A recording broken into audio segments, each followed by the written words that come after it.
I invested in my first hotel in October of 2020, and we closed at the end of October. And I have been collecting and investing in hotels ever since. And I knew that real estate was broad. I knew there were tax liens. I knew there were so many other ways you can get in, but I actually didn't know about hotels. But what happened was I took the next 2 years to do my research, within my network. So I had actually intentionally asked around, how are some other ways to invest in real estate and not have to deal with toilets and tenants? No, I refuse to give up. I think that this is still the space that I need to be in. I just need to pivot.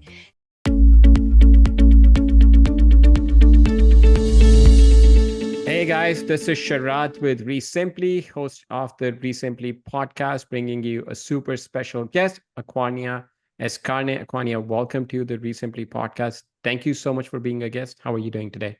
I'm doing awesome. Thank you so much for having me here. I'm excited to share my story and answer your questions. Thank you so much. Tell us a little bit about yourself. Where do you live and how are you related to the world of real estate? Yeah, great question. So I am currently based in Virginia, Northern Virginia, right outside of DC, but I'm originally from Atlanta. I grew up in Stone Mountain, Clarkston area, but was born in Savannah and moved up here for college. So real estate, my journey started out, I think like most real estate investors, my husband and I had a condo that was underwater because he bought at the height of the market in 2008. And in 2012, my job, I had a career as a diplomat for 15 years, assigned me to Dubai, United Arab Emirates, and we could not sell our home because it would not sell for what we owed. So I found myself in this position where we had to figure out, what do we do? So we became instant landlords, and that is how my real estate journey began. Okay. What year was this when you went to Dubai in 2012, 2012. 2012? Okay, so about 12 years ago. Yeah. And so you basically became an accidental landlord, not by Yes, choice. You weren't voluntarily signing up to be a landlord. that What is correct. happened? So it must have turned out well for you, where you're like, okay, this is actually not that bad.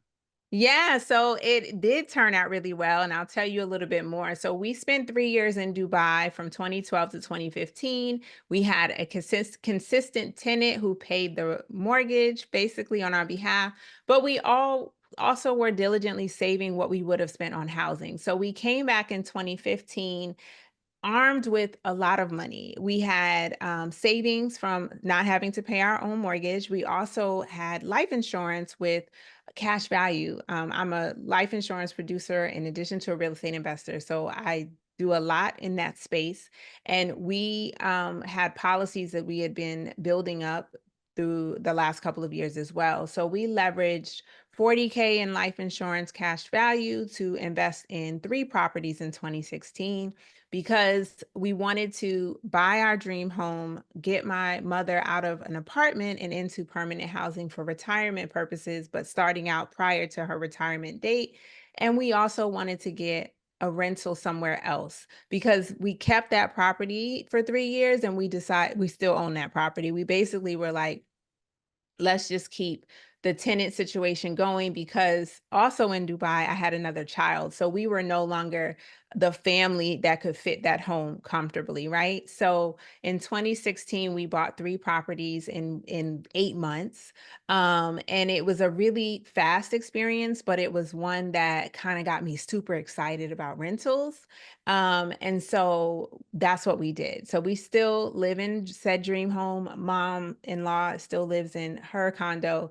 And the rental, however, in Philadelphia that I purchased with a business partner, I sold a couple of years later. And that's how I transitioned into commercial real estate in the hotel space. So we can talk more about that when you're ready. But I started with rentals. Then I learned quickly I don't like toilets and tenants.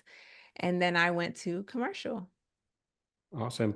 So you still own that condo in Virginia, Maryland. right? It was in Maryland, Maryland. yeah. Okay, it was in Mhm. Maryland. And then the 3 properties that you purchased, you said one was in Philadelphia. Where were the other 2 that you purchased? Yeah, Virginia and Philadelphia and Maryland, those and Florida is where my And mother-in-law from lives. Mhm. okay, so 4 properties, 4 different states you purchased the Mhm. property. Mhm. And did you, just really quick, before we get into the commercial and hotel space, where did you get the knowledge, the experience, the confidence to go ahead and buy 3 properties within 8 months, man?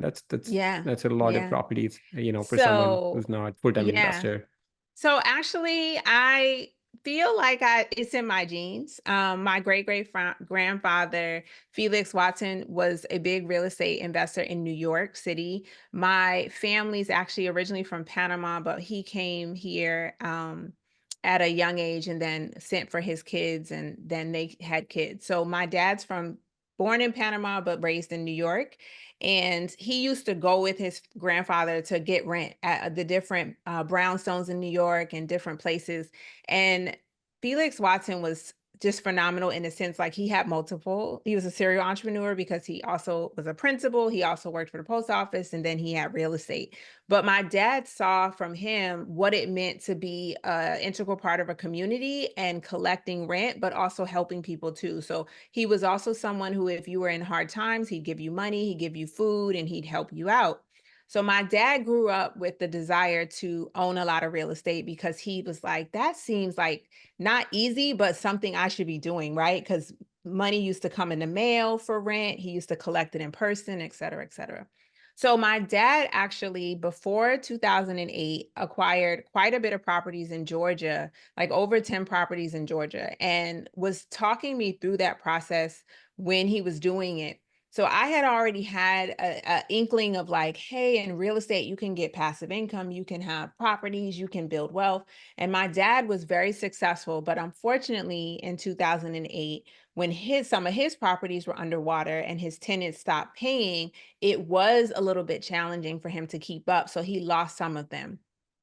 But I took my dad's experience and I learned from it. I said, you know what? I know that it creates passive income, but we got to have reserves. I know that it creates passive income, but I got to do things a little differently. So when I decided to get into this space, I did it with a partnership.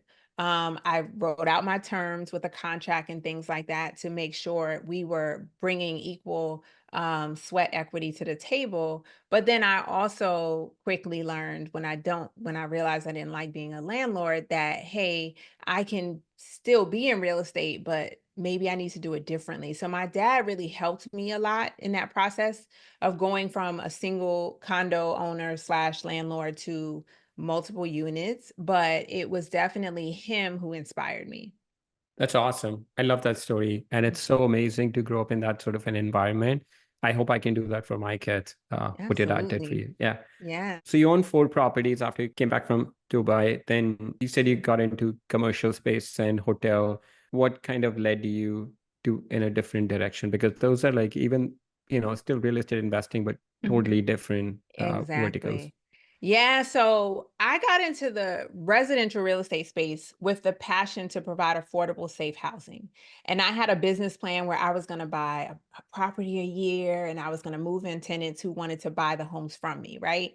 Well, after a couple of months in Philly, that actually looked like it was going to happen. Like I thought I was going to do that on my first property. Unfortunately, when I got the unit in Philly, we moved in a tenant. Christmas time came around, money was funny, rent didn't get paid. Then they'd catch up. Then they fell behind the next Christmas. And we were actually not, they weren't able to catch up then because there was a loss of income in that household. So I found myself in this really terrible position where I literally had to pursue an eviction because I wasn't getting paid. And that was not a good business model for me. I did not get into real estate to provide free housing, right? So my business partner and I had to go through the process of an eviction, and that really took a toll on me emotionally. And then we ended up selling the property to an investor in like maybe 10 to 14 days, a couple of months after that, and just took our cash and ran, right? And I didn't mention this, but the reason my property was such a good deal is because when we purchased it, it was an estate sale. We had a motivated family who inherited this house from their dad. He'd lived in it since 1980. So it pretty much had one owner prior to us. Well, not one prior to us ever, because it was a 1920 row house. But I'm saying 1980 to Right. when we purchased it, fairly well kept. You know, we had to do cosmetic changes. We upgraded the kitchen, and put on some paint. That was it. So it was a really good deal. We motivated seller, we paid cash. It was less than $50,000, and then we did cosmetic work. Then we were able to move in a tenant and cash flow about 900 $1,000 a month. And we could have gotten a little more if we went with the Section 8 tenant, but we chose not to.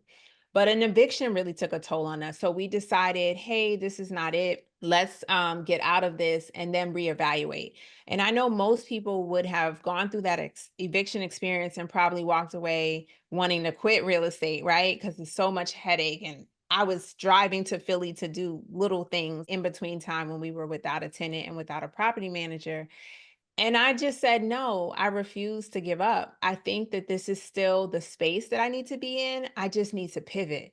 And I knew that real estate was broad. I knew there were tax liens. I knew there were so many other ways you can get in, but I actually didn't know about hotels. But what happened was I took the next 2 years to do my research, within my network. So I had actually intentionally asked around, how are some other ways to invest in real estate and not have to deal with toilets and tenants? And it was a friend who I've actually still never met, but we met each other virtually through Instagram, who referred me to a hotel investor who's now a three-time hotel owner. So in 2020, during the pandemic, interestingly enough, Davon Reeves was hosting a virtual conference like everybody in 2020, and she invited me to facilitate a discussion about generational wealth and estate planning. And in that discussion, after that conference, excuse me, I was like, you know what? She's dope. I want to keep talking to her. I think this is a good person to keep in my network. And I think this is a good person to invite on my show, The Purpose of Money. So I invite her on the show, and she and her business partner start talking about hotel ownership, how you can collectively raise money and buy franchises and operate them. And this is like the next level of building generational wealth. And I got to thinking, like, oh, that's pretty interesting. Like, can I do that? So the seed was planted. And then a month later, she sent an email actually looking for investors to invest in her first hotel. And I actually missed that email, but she sent another one and I saw the second one, and the rest is history. I invested in my first hotel in October of 2020, and we closed at the end of 20 October. And I have been collecting and investing in hotels ever since. So that's how I got to hotels, long That's story amazing. short. So you got tired of single family residential properties. Like, you know what? I'm tired of this. I'm just going to go ahead and do something bigger.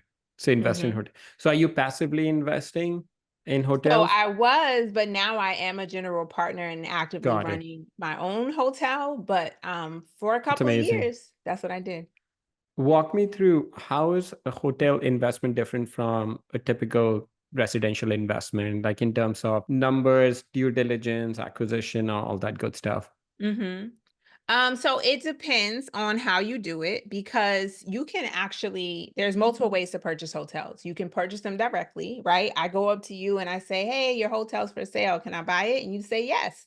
And then I now own your hotel. Another way You is make you it sound can. so easy.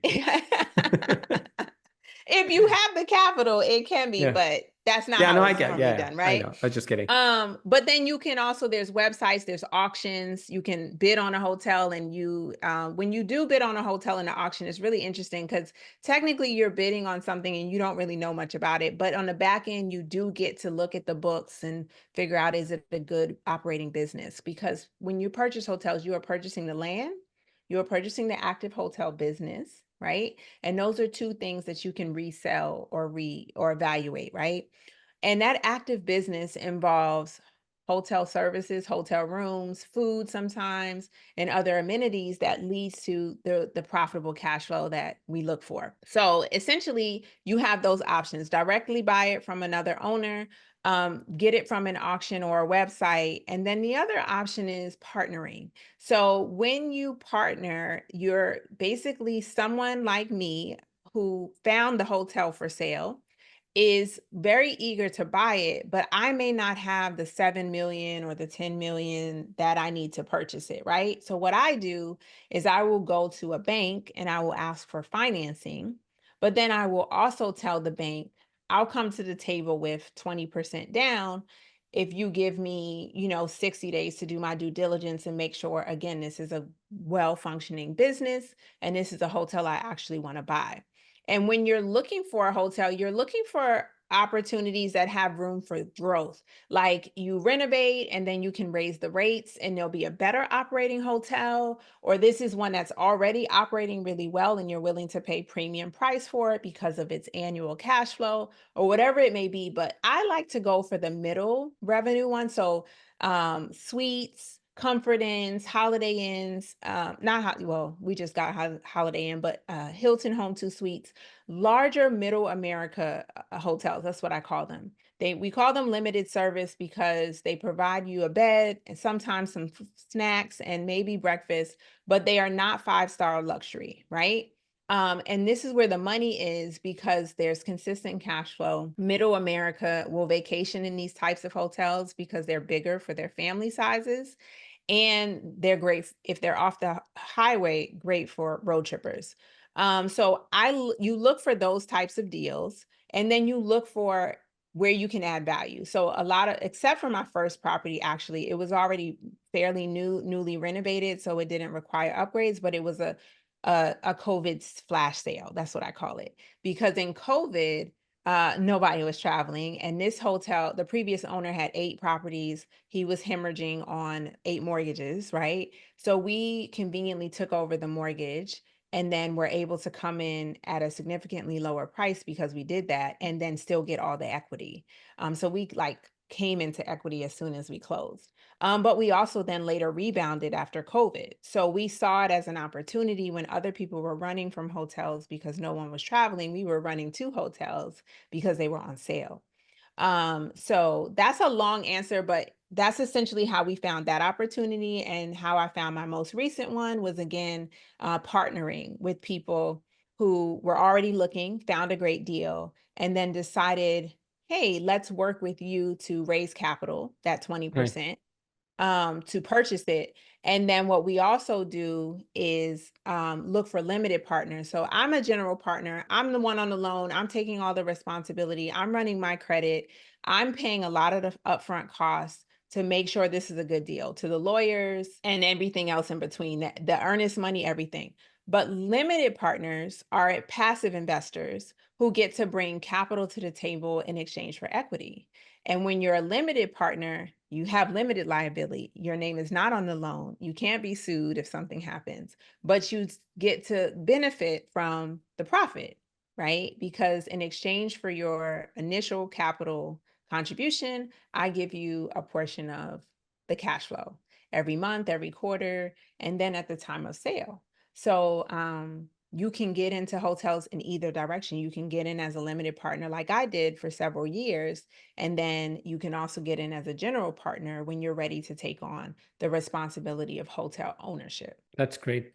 Congrats on all the success. Can you give me an example of what do the numbers look like on the hotel that you recently bought or you're looking to buy? I Yeah. just want to kind of put it in context Mhm. of like ROI. How does that compare to residential Yeah. real estate? So every deal is different because every hotel costs a different price and every business partner has a different plan for it. But I will speak to my experiences. As a limited partner, when I got into hotel investing in COVID, the average price to get into a deal was 25 to 50K. And you would put in that money in exchange for a percentage of equity. And then most of the deals in COVID, we gave time to build reserves. So we didn't ask for distributions in the first year. And then after the first year, we received distributions every quarter. But my initiative and why I pursued these deals was because the potential income after we renovated or after we got back on track financially because people were traveling was to 2x or 3x my initial investment. And so when I'm looking at a real estate opportunity, whether it's apartment syndications, which I also do, or hotels, I want to take my 25 and turn it into 50 or $75,000 within a 3 to 5 year period. Okay. Okay. And you have to keep in mind that you will also receive income during the ownership years, and then majority of that return will come at the time of sale. So it's a combination of cash flow and then an Okay. influx of money at the end. So that's my particular investment thesis, right? If the So deal doesn't 2x, I don't go in it. so the first one you invested 25,000. It's been almost 4 years, right? You did Mhm. it October 2020. Yeah, actually Mhm. 4 years. Mhm. So you did it in October 2020 and you put 25,000. How much money did you start making after like 3, 6 months, once like you were post Yeah, COVID, so like that once, COVID first year, we didn't make any money. Then it right? started to pay distributions. Sometimes it depends on how much the hotel cash flows. You might see 5,000, 10,000 in one year. You might see more. But the bulk of what we're going to recover, maybe the next double part or the half comes at sale. And we haven't sold it yet, but we are Okay. actually been pursued by buyers. One person fell through because they didn't have the funding or financing they needed, so we're hopeful that we get a buyer within the next year. And by the Okay. time I exit, I'll get my 75K, right? On Um, top of the cash flow that you've been getting every month. Right, right. Well, it'll Okay. be more like 75 total. So I'll get my Okay. initial investment during ownership, and then you get like your 50K at time of sale, Got or it. even during ownership, depending on how profitable the hotel's been. So that's why it's always, I tell Right. people, don't bank on this strategy if you are giving me your last dollar, because some months I might be able to give you a good return, some months I might not be able to give you a good return. Okay. But when we sell, we don't allow ourselves to sell unless we can do it at a price that pays out investors, right? According to what Okay. we had hoped to do. Okay. And that's been pretty consistent. So I've definitely, because now I'm in car washes, apartments, hotels. The monthly cash flow is cash flowing, right? But the bulk of it comes when you sell. And I have When you sold an sell. apartment syndication now, so I can tell you for a fact that's how it traditionally works. Um, And on but the but one that's where what you you look for.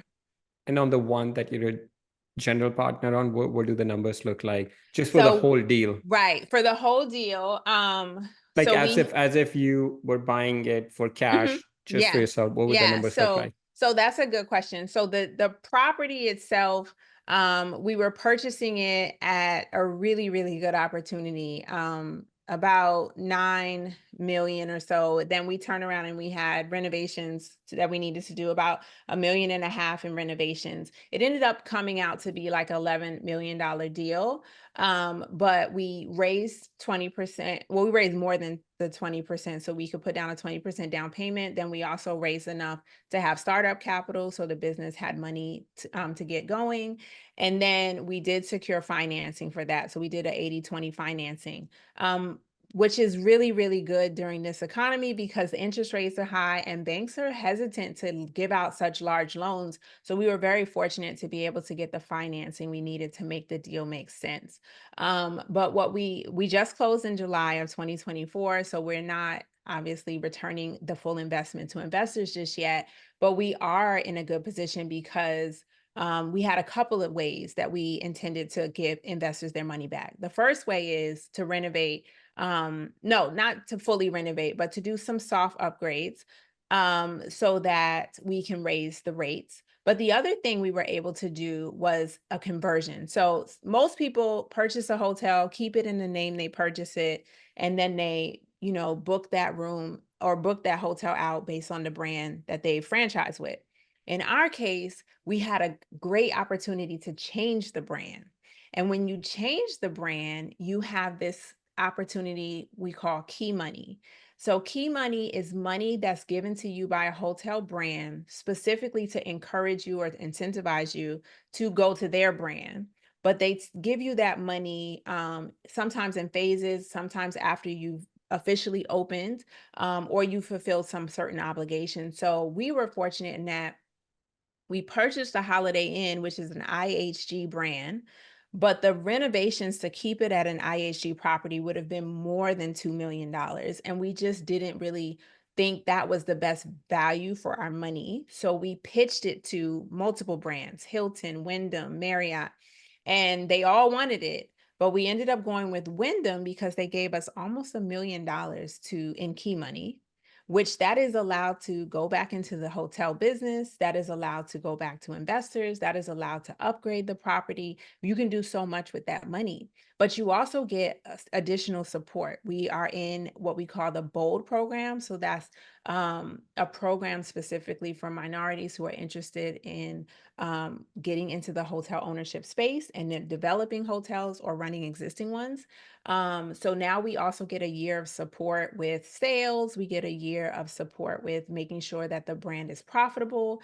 And we also get all the other things that come with a franchise, like the website brand recognition, the ability to book direct and loyalty programs and things like that that help your business be more successful. So almost $1 million in key money, the upgrades that we're doing allows us to raise the nightly rates. And then you have the fact that Lake Charles specifically is a very popular tourist destination and business travel destination. So you have road trip travelers who come from Houston, in Louisiana, New Orleans, Baton Rouge, other areas. And then you have business travelers. So we've been able to really benefit from that. Got it. Yeah, thank you for sharing the details. Yeah. But so let's say I want to understand, like, let's say if you had 11 million cash, right? Hmm. Nine to buy, two to put in, Hmm. you didn't raise any money. So you do that. How much are you making per month? If it's just Hmm. all your money, you don't have any outside money, how much are you making per month on that? So that's a good question. So if we're cash flowing the way that we projected, then our investors are getting 2x their return. So if our deal you could get in for 15K, so you'd walk away in the 3 to 5 year period with at least $30,000. However, if we sell for more than we projected, because we want to sell the property at 13 million or more, you could make more. But what we promised, until we 2x your investment, we're going to give you 70% of the profit the hotel makes, and we'll only take 30% for managing the property and day to day. So how So much for our profit? investors, right? So for our investors, we chose to do the first year, no distributions, but then we came into the key money, so we may do distributions sooner than the 1 year anniversary, but we're expecting to start paying out distributions in Q1 of the second year. Okay. So I would say for simple math, you take your 30K and you divide it by the 4 years. Because we're doing quarterly distributions, it's easier. No, but if, Um, like in this case, let's say if you had no investor, no outside money, this is uh-huh. all your money. Hmm. You don't have to pay anyone. How much would your cash flow be on that? It could be, I would say maybe at least 100,000 a month after Oh, wow. expenses, mortgage, Pretty debt. good. Yeah. Yeah. It's about Yeah. like 10-12%, Mhm. right? Yeah, Mhm. cash and cash. Yeah, that's pretty Yeah. good. And you keep Yeah. your expenses low by managing it yourself, getting Right. a new sales team to bring in expenses. I mean, to make sure that you have consistent contracts, group bookings. And then we have a restaurant too. This is my first hotel with a operating restaurant. So that's an additional cash flow Got it. Yeah. opportunity. We also have meeting room space, so you can rent that out for parties. In fact, when I toured the hotel to see if I wanted to invest and buy, they were having a party. So we have that. And then this is a really unique deal because we got the land that the hotel's on, we got the business, but then we got another parcel of land and we have to figure out what we want to do with it. But it's not developed. So we would Hmm. have to figure out how we want to So, develop it. so can you, as the hotel owner, own a Marriott and a Hilton? Or is that like Yes. oh, you can? Okay. So there's Yeah, no so conflict of so interest. Yeah. that's a good question. Let me talk about that. Who do you franchise with and why? So it really is a mutual agreement. The hotel brand does their research on you to determine if they trust that you will be able to manage the hotel brand because you have to maintain the standards. But they don't just give people hotels. You fill out an application. They do like to see previous experience, especially depending on what type of brand you want to manage or you want to buy. So the standard, for example, for a Marriott is different than a Hilton, is different from a Choice hotel. With that said, it does help to have the experience of being an investor first. Because then you can say, I understand how this operates and works, or I have this other real estate experience. So please trust me with your brand.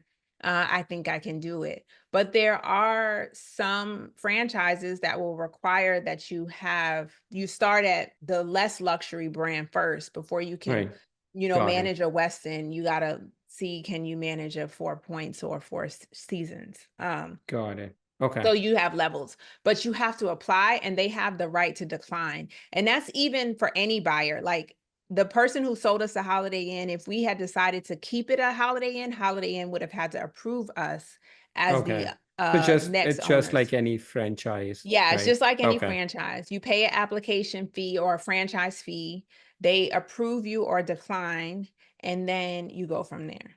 Okay. Yeah. I don't know why I thought like a Hilton would not want you to own a Marriott, but I guess you can do that. It's Yeah. like somebody who owns a McDonald's can also own a Burger King. I don't know. Well, So there are no, but yeah. there are some franchises that won't, like Chick-fil-A Right. will not let you Yeah. own multiple franchises Yeah. in the food space. So it depends on the franchise agreement, which is why you have a very expensive franchise attorney you work with. Trust Makes sense. me, they are All right. expensive to Before figure we that wrap up, couple of questions. out. This is for everyone listening. Some tips or hacks on saving on the hotel when you're traveling. Anything Oh, that insider information that we need to know that we can get get the yeah. best So deals on hotels. it depends on, I'm a loyalty person. I am actually a Bonvoy Platinum member, so I get a lot of savings by staying with the Well, what do you mean brand. you bondward plat? You own a hotel. Yeah, You're the I know. boss.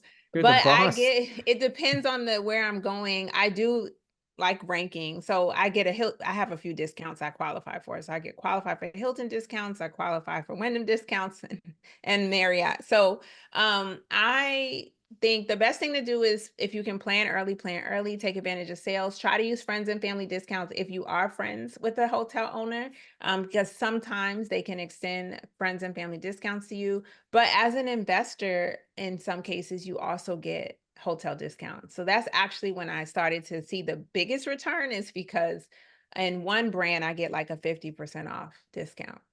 How do you get that? You just call up and As say, an investor, "Oh, no. as an investor in hotel." Yeah, Oh, as okay, an okay. investor in a Oh, hotel okay, okay. brand, I thought you meant you like qualify for the hotel the. discount. I But see. it depends on how much you invest. So just every deal Huh. is different. But I was able to qualify starting at 25K on one of my deals. And then since COVID, though, they've kind of raised it to, you have to invest six figures or something like that. But that's how you save 50%. So Awesome, become a awesome. hotel investor. There you go. Um, Yeah, if you're traveling a lot, might be worth it might if you're as saving well. 50%. Yeah. Yeah. All right. Well, what are your future plans? Like, where do you see yourself like over next 2, 3, 5 years doing Oh, like that's a good hotel? question. I don't know. I mean, right now, I think one hotel, I was on a track to invest or buy one hotel per year. And this was my 2024 was my buy year. The other few years was invest in one. I think I want to really settle into this space as a general partner and be able to teach other people how they can get to this point where they buy their own hotel and they find their own investors. But right now, I'm working through how do I do that? Do I do it through digital education or virtual training? Do I do it in in-person training? That's what we're sort of thinking through. But that's what I think would be the next best step because there just aren't enough minority hotel owners. This is a space people don't know they can be in, and it is accessible. I had the ability to personally raise $1.4 million within my network and community, but I also used my investments wisely, and that's how I was able to afford the upfront costs. And so if you manage your money well on the front end and then you have a network to help you do the rest, we can have more minority hotel owners. So that's really what I'm passionate about. And that's why on this platform and others, I talk about hotel ownership and Awesome. hotel investing.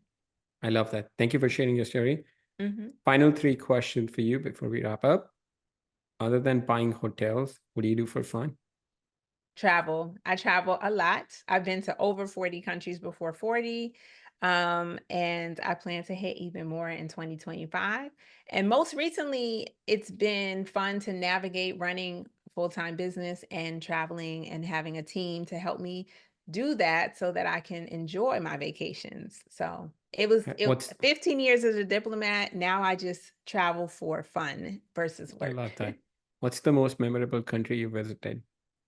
Oh, I will always love Haiti. I served there before and after the earthquake, and it'll hold a special place in my heart because my husband's family is of Haitian descent, and I was there during a time where they needed us the most. So Haiti, but my most extravagant place was Dubai. So Dubai. very Yeah. different. Yeah, very different for sure. All right. What's the one book that you've read that you would recommend to any individual, whether it's a business book or a personal Okay, book? now it doesn't have to be real estate or business because the one that I most recently read that I can't stop referring to people to read is Get Out Your Head, How to Get Rid of Toxic Thoughts by Jenny Allen. So if Okay. you are someone who constantly is in your head telling yourself no when you actually can do something, this might be a good book for you. But it's a way to reverse how you think, but also encourages you to bring scripture from the Bible into your thoughts instead, which empowers you to know that you can. So I really love that book, and it's really helped me navigate the ups and downs of entrepreneurship.